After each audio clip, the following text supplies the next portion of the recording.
We have some small things for you besides the unicorn balloons. Ken brought beer. This is amazing. And I actually also, you beat me to it, but I also have something.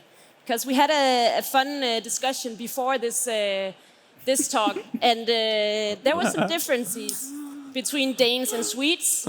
So I brought a Carlsberg and a vitamin well. I want the Carlsberg. And exactly, because I was thinking about doing the vitamin well for you, but I actually think I'll do it the other way around, because Ken might be the one having the hangovers, and you might be the one needing some percentages. So there we go. Thank you. Cool. And as you probably know, we have two unicorns with us today, the rare breed of startups. And I'm just really honored to be moderating this panel. So for those of you who don't know it, a unicorn is a privately held company who has a valuation of more than $1 billion. And here we have two of them. The term was coined back in 2013 by US VC Aileen Lee. And I just wanted to give you some stats between the founders out here. The ones of you who already raised VC, it's less than 1% who will actually get to become one of those unicorns. But I hope that this session will up the numbers, so the chances with this crowd is going to be bigger than 1%. Let's go for that, right? That's the target. Okay. So I just want to skip quickly through the facts about you, and then we'll go to the exciting thing, which is you two talking. Okay. But first, Oscar, you're the CEO and founder of Epidemic Sound. Yep. You are five co-founders. Yep. Epidemic Sound is the market-leading platform for royalty-free music. Yep. And you were founded in 2009, so actually 4 years before the term unicorn was coined. Yep. Yeah, that's right. You have a lot of investors with all that funding going in, but some of them are EQT and Blackstone. Correct. And you have a valuation of $1.4 billion, correct. At least a little while ago. And you have 523 employees. Yeah. That's right. And for Ken, CEO and co-founder of Lunar, not bank, you're three co-founders, and you are a challenger bank. You're democratizing money, investing, bank accounts, all of that things. You were founded in 2015.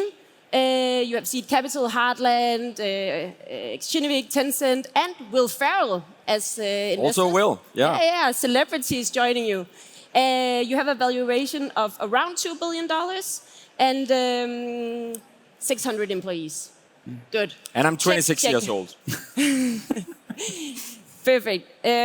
Now I want to give you the words, and I want us to start off with you highlighting your growth journey from back in 2009, 2015 when you started to now. Yeah. Who wants to start? Okay, I can kick us off. So I think that our growth journey is somewhat atypical in the sense that you could argue that ultimately what you're trying to do as you build a company is to create leverage. You want leverage so that you can grow and so you can expand, and you can do that in an efficient way. And the most common way to do that, and I think this is a perfect venue to talk about that, is through engineering and through technology, because it scales incredibly well.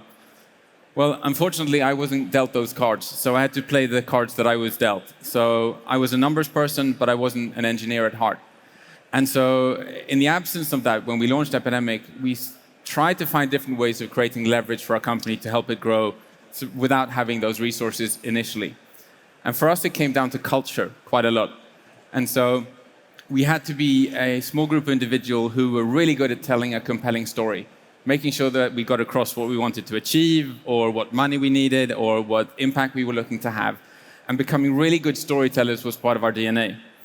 Because ultimately, I think that as we got the storytelling right and the culture got right and we invested in that, that too can create an incredible leverage. So engineering leverage, the lack of that encouraged us to go more towards culture. And so our networking effects of building both demand, supply, understanding like how we would fit into the ecosystem, that for us, that leverage was created through talks like this, through building bonds, relationships. And it initially, yes, starts with 5 co-founders, and they hone in on the story. And then you get an organization with eventually hundreds of people, and that's a very powerful entity. And that story, as it resonates and it travels across the world, that gives you scale and leverage as well. So our journey was a bit atypical.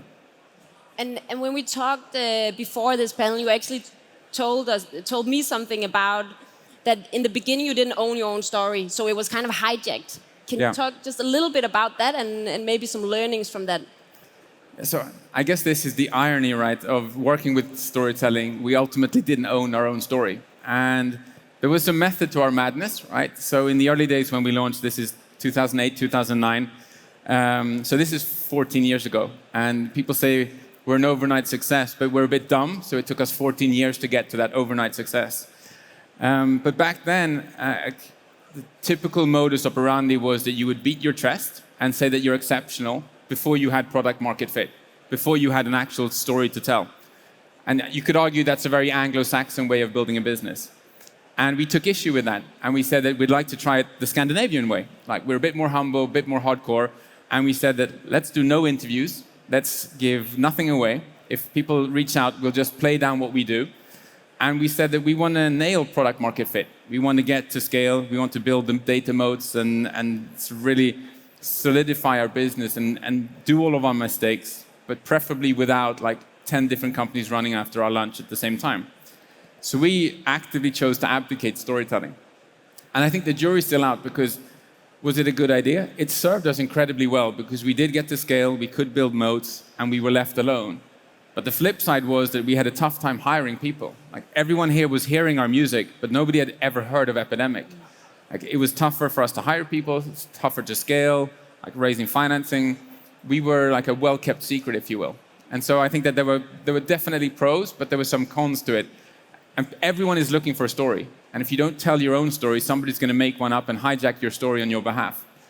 And so that's, those are some of our learnings, I guess.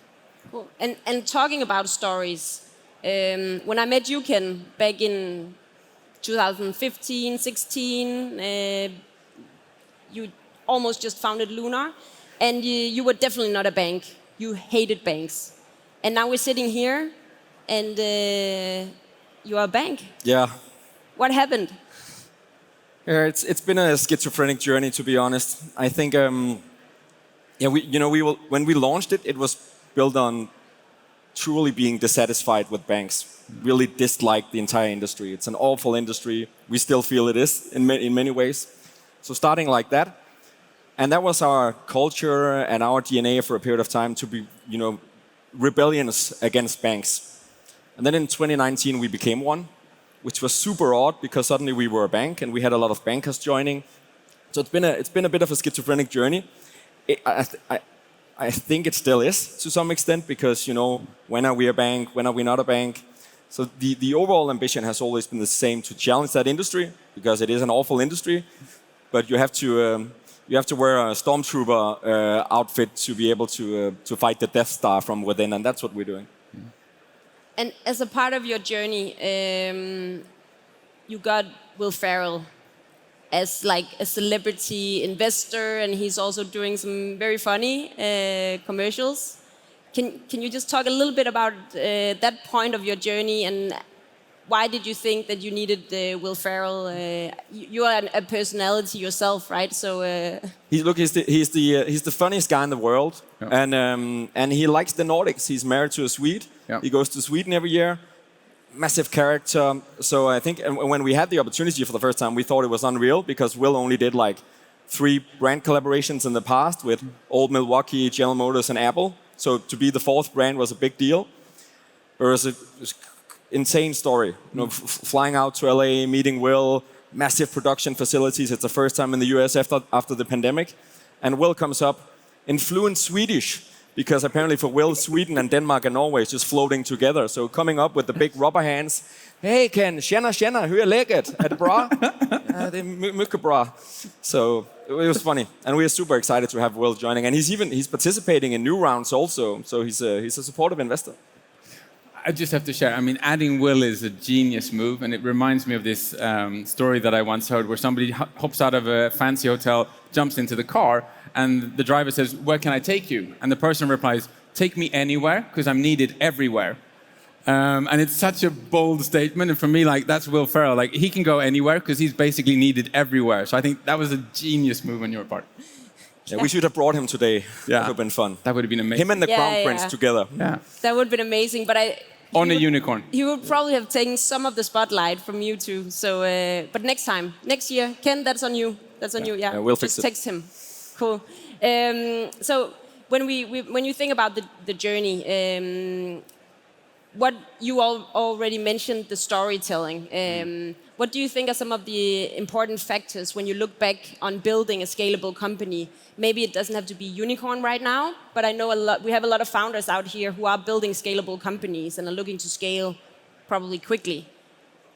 What are your learnings from your own journey? I think if I can go first, I think probably the biggest learning on our end is, and again, it's a bit schizophrenic being a bank, but it's actually about taking risks.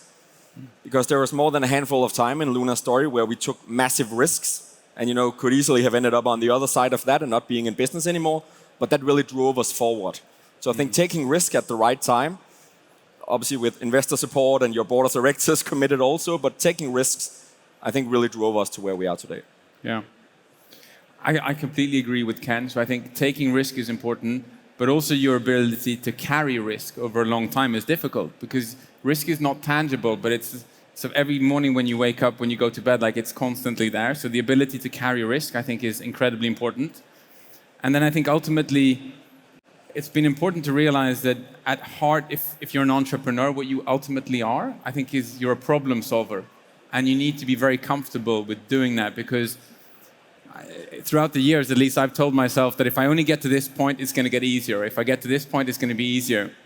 I have kids now, and it's often the opposite, right? It is, right? I can appreciate small kids, small problems, big kids, big problems. And there's an analogy to building a business there as well. And so I think that I'm struck by Monday morning, I come in, I look at the numbers, and they're surprisingly good. And then Friday afternoon, I look at the numbers, they're even better. And yet my entire week is just filled with problems. It's a shit show from 9 to 5 because all the problems, they sort of float up to me. And that's by design. And it's actually a great thing because it tells me two things. That if problems come to my door all the time, people think that I can solve them. That's fairly important. And two, if they come to my door, people in my organization think that I care, that I really care. And they're both true. But I ultimately think that you need to be very comfortable that problems are going to be a part of your DNA, a part of your day. It's not a bug, that's the feature. Like you need to be into problem solving, which is what we do all day long. That's very interesting, and I think that's also a new way of thinking at problems because normally you want problems to go away. Yeah, no. As soon as the problem starts to dial down, that's when you should be worried. That's like, why am I not hearing everything that's going wrong? Business on the down then. Yeah. Do you have a lot of problems as well, Ken? Non-stop. And it feels like it's accelerating now in these market conditions. So it's a funny time to be alive. Yeah. Do you have any way to cope with that? Because I've been a tech founder myself, and I know alcohol. I can see that. No, but there are a lot of ups and downs, and it seems like it won't end. And if you just look for when it's going to end, you're in for a ride. Yeah. So how are you handling that? I think I've changed a lot over the last couple of years. So just initially just talking with colleagues and friends to now with a full network of entrepreneurs that we meet with occasionally and discuss problems. I have a coach as well that I use a lot for conversations in regard to the challenges we're in because it is steep problems sometimes. So I think a lot of conversations. Whereas I think in the early years you were more absorbing that on your own. Yeah. And I don't think that's a healthy place to be in long term. So. No, I subscribe to all of those things. We were joking about it here. I carry around a Rubik's Cube with me all the time. I see they're handing them out here at Google as well, so I feel less unusual here today. But I think that's a great form of micro problem solving because the problems we sit in tend to be macro. The arcs are very long. And best case scenario is you can solve a problem, but it's going to take some time. And solving small problems, we spoke about Sudoku, I do these things. It gives you a boost, it gives you endorphins, it sort of sets you straight. So I think it's about the whole yin and yang. Sometimes you dive deep into your problems, but then you need to take a step back. A bit like exercising. You exercise and you break your muscles. So when you rest and you eat, that's when they build up and you go at it again. So finding the colleagues, the culture, the people who can help you endure and embrace, but ultimately framing problems not as a bad thing. It's like, it's a luxury to be on a growth journey. You need to have a culture where you should never apologize for problems if you're running a company. Like, be standing at an all-hand and being held accountable, saying that there are going to be no more issues, there are going to be no more changes. I think you need to flip it and I say, I can promise you, there's always going to be plenty of issues. Like, if that's the constant. So I'm never apologizing for problems or change, because that's what people should sign up to. There's a Danish psychologist that did a book called Battle Mind. I think it really describes the way it is being in a startup or a scale-up. That the book describes when you're a soldier and you're in war, you're in a state of battle mind. You're just ready to go all the time, right? Solving problems non-stop. But it's not a state of mind that you can stay in. That's why soldiers, when they go to war, they go back to recover, kind of to recharge and re-energize. Yeah. I think super important that you do that as well, because you are in that state of battle mind. Because then, the phone calls and then it's an investor pulling out of a deal, or you have other problems just floating your way, right? Yeah. So you need to have those recover instances also. Agree. Yeah, makes a lot of sense. When I looked at your two companies, I could see, can you probably have one of the most local unicorns I've ever seen, and your company, Oscar, is spread across, what you would normally see from a startup that is scaling or scale up. Yeah. You have offices in the US and around Europe. Can you both elaborate a little bit on your thoughts on locally scaling, and you're still headquartered in Aarhus here in Denmark, and you're still headquartered in Stockholm in Sweden. Yeah. And why have you kept your headquarters in the Nordics? Yeah, you want to go first? Yeah, I think the model for Lunar was always just quote unquote being in the Nordics. In a financial services environment, it's the most profitable landscape in the world. So it's a really exciting landscape with less competition, because it's a monopoly. You have 6 large banks that have like 90% assets in the Nordics. So it's like a Mexican drug cartel banking in the Nordics, right? So we always just had Nordic ambitions, which is a bit odd, because you always hear entrepreneurs telling the story about changing the world and going to LA and going to Asia and different places. We were just born with Nordic ambition, so I think it's part of our culture. I don't think it's a great comparison anymore, but we used to compare ourselves with Scandinavian Airlines. That you want to be experienced as a Danish company in Denmark. Great. No, it's bad. Help me out with a new name then for a Scandinavian company. But look, what I liked about Scandinavian Airlines in the past is that it was experienced as a Danish company by Danes, as a Swedish company by Swedes, and as a Norwegian company by Norwegians, right? So it had that unified sense of being Scandinavian. Yeah. And I think that's the objective we have with Lunar.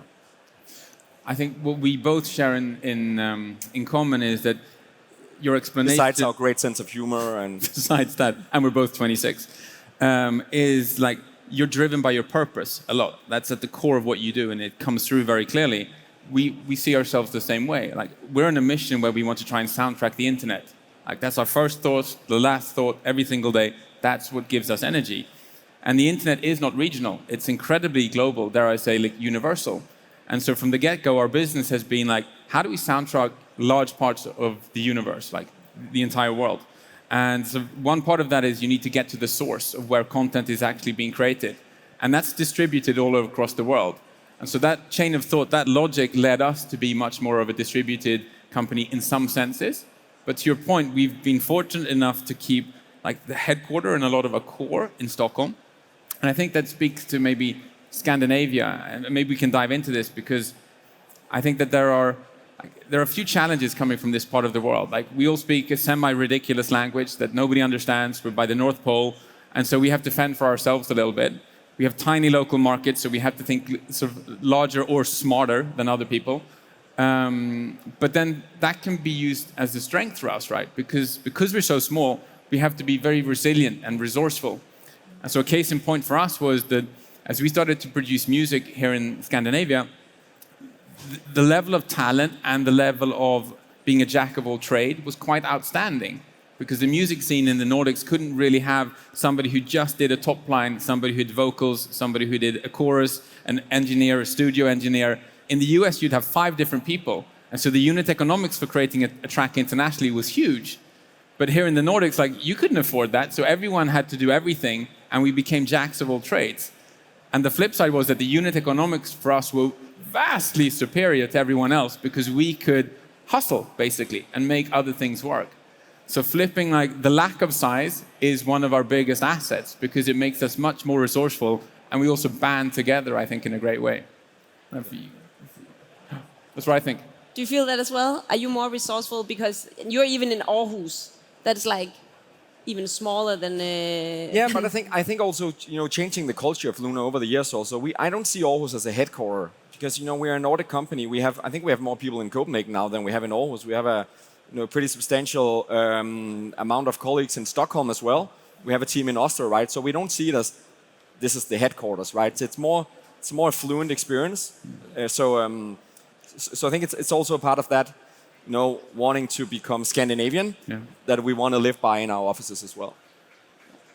Yeah. Makes a lot of sense. And a part of course, this scaling, building a scalable company is also the culture. And I just mentioned some pretty big numbers when we talked about how many employees you have. And I just remember from scaling my own company, it's like when you triple the amount of employees, you dramatically change the culture.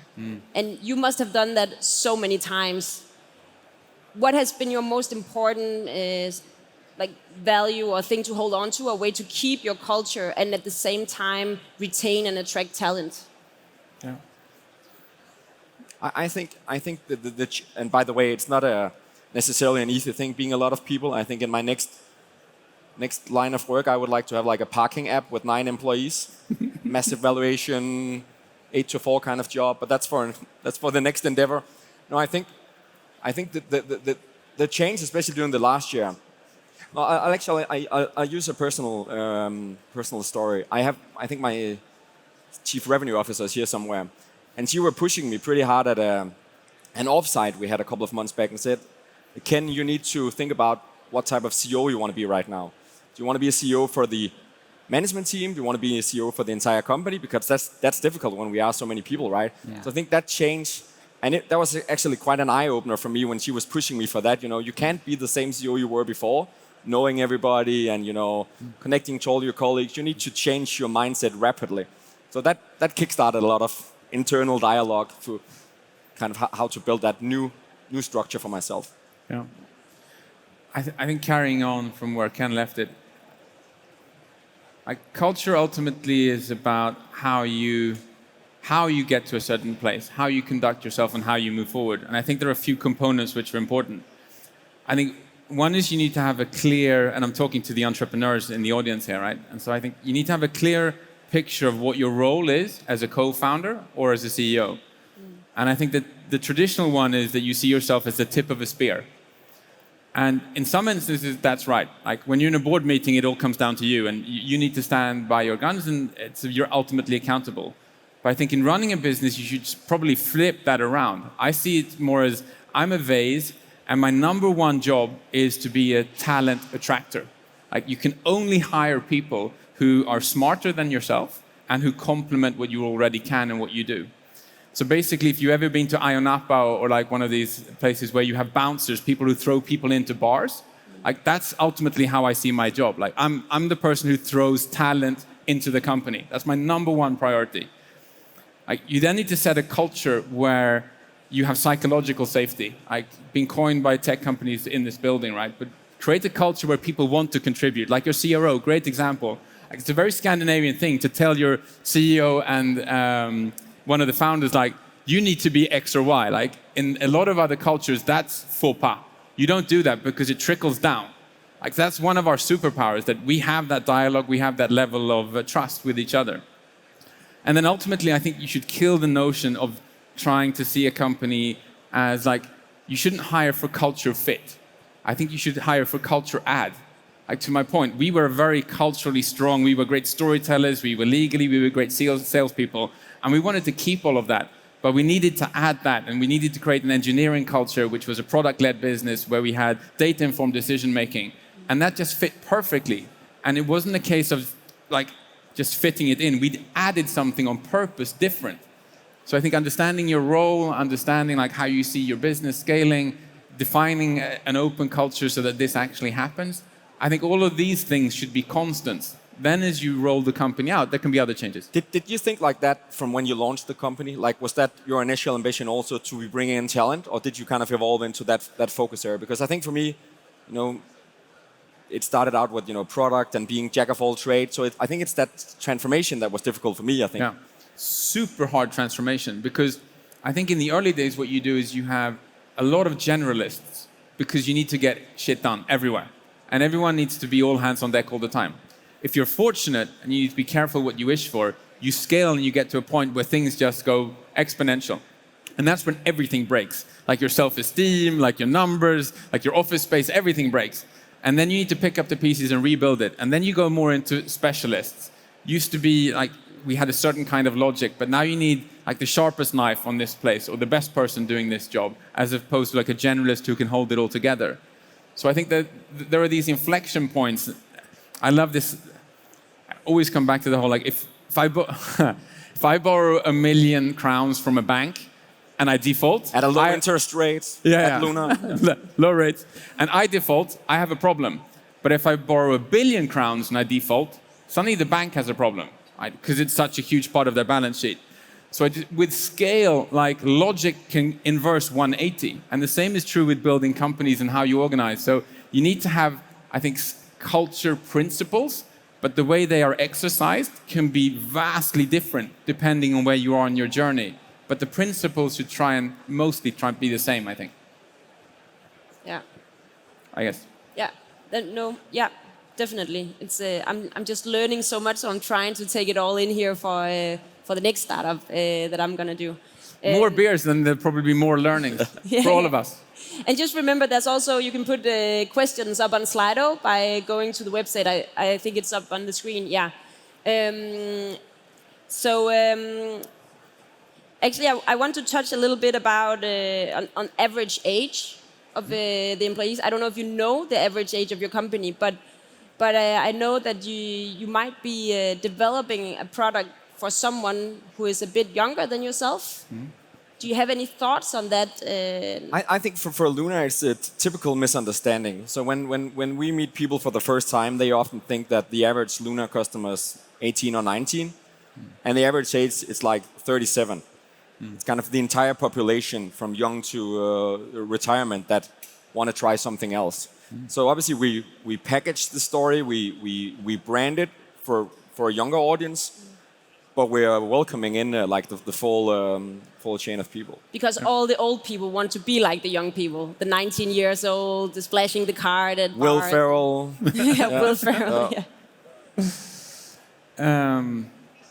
I think that ultimately, so there was this person who was much smarter than me, saying that the value of your company is the sum of the problems that you solve. And I think there's like infinite wisdom to that, because ultimately, as I said before, what we're doing is we're trying to solve people's banking problems, investment problems, or creativity problems / opportunities. And so rather than trying to zoom in on a specific group that you're looking to solve for, because I think to Ken's point, like typically you have a much wider user base, especially if you hit an inflection point in scale, so the group becomes bigger. So I would argue it's more important that you really have a long, hard think about segmentation, like along what verticals, how do you slice your bread, basically? Because I think that you're going to have so many different kinds of customer groups out there, and like they're going to have so many different versions of what value you create for them. So there's this great expression, like if you flip a coin, what's the expression? Heads I win, tails you lose. And it's the same outcome, right? But it just speaks to the fact that you can portray something in two different ways. And I think that when we sell music to Netflix, they're looking for a certain kind of problem to be solved. But when we have a 12-year-old YouTuber who wants to use our music, like it's the same product, but it's ultimately solving different problems. They have different issues, and so we need to solve for them. So there needs to be a segmentation where you get the personas right, so you understand what's at the core of your customer base. But then you need to be quite meticulous in splitting out what kind of a problem are they looking to solve. Like, it can't be a failure. I'm not concerned about cost. Or it has to be technically correct. Or the legal aspects are the big issue. So it's all about leading into like the signal from the customers. Like, follow the signal and have a good way of segmenting rather than saying, I have a young customer base. Yeah. Sorry, long answer. No. I'm trying to read the questions as well that are coming in. So I just wanted to make sure. I think the first question, if we can take that, is actually a pretty interesting one. Because I'm sitting the wrong way for the screen. So if you can go for it, Ken. I think we spoke a bit about this on our intro call as well. That it is a problem. There's, I think in many ways Sweden is just ages ahead of. Should we read Denmark. the question first, Ken? Yeah, I think it's on the screen also okay, here. cool. So it's the. Perfect. Most potential Danish unicorns move out, and I think it's been a Danish thing. Not only moving out, but maybe also selling a bit earlier. So I think Sweden is way ahead of us in that context, where you have kind of next generations coming of companies, right? You've been at it also for quite a period of time. So I think it's something that we have to change in Denmark also. Otherwise, we're going to get stuck like that forever. Obviously, there's tax issues in regards to that also, and how difficult is it to bring talent into Denmark, which is pretty impossible. So there's a bunch of challenges in that we need to solve for. But I think it's a shame that so many Danish companies are moving out and then becoming US-based, UK-based. I think there's a lesson to be learned from Sweden. Yeah. I think Ken is absolutely right, and I can't take any credit for it. But we've been so fortunate in Sweden in general, and Stockholm in particular, to be allowed to stand on the shoulders of giants. There have been so many incredible entrepreneurs and investors and risk takers in multi-generations before us who've just passed the baton forward. They've led with example, they've invested and helped get our companies off the ground, and they just keep on encouraging. So I think that's the gift that keeps on giving, just building that ecosystem. So that's incredibly powerful. I will throw in one thing. I think the tax question is interesting because, again, it's a blessing and a curse, right? It can drive some companies out, but ultimately, long term, I think the fact that the Nordics have high tax pressure is a good thing, because what we've done is we've collectivized risk. And so if you're in Copenhagen, or if you're in Oslo or Helsingfors or Sweden, if you fail and stumble and fall, and you will, Epidemic is my 6th company, you can pick yourself up because your kids can still go to school, there's still housing, there's still education, there's university. So as societies, we collectivize risk, and ultimately, real company builders, long-term money will sort itself. That's like a satisfaction problem. You get to a point and there are diminishing marginal returns. Doesn't really matter. And I know it's a luxury to get to say that, but it's how it emotionally plays out. Yeah. The fact that we can just collectively try again, that's a superpower. I think also, just to clarify, I was not speaking about taxes in general, but more for taxation on compensation. Stocks or on compensation, because that is a huge problem. I can say that's an issue, right? Getting talent through the door is super difficult for us. And now I want to... time is flying, so I'm super impolite here, because I could sit here for a couple of hours more, I'm sure. Maybe we'll do that afterwards over a beer. But I think this was so meaningful, and I didn't even get to ask my last question, but I'll do that on the side. But thank you so much for all of your input, and I'm sure we increased that below than 1% of becoming a unicorn chance to more than 1% amongst this audience, at least. So thank you so much. Please thank you for give coming. them a round of applause. Thanks, Ken.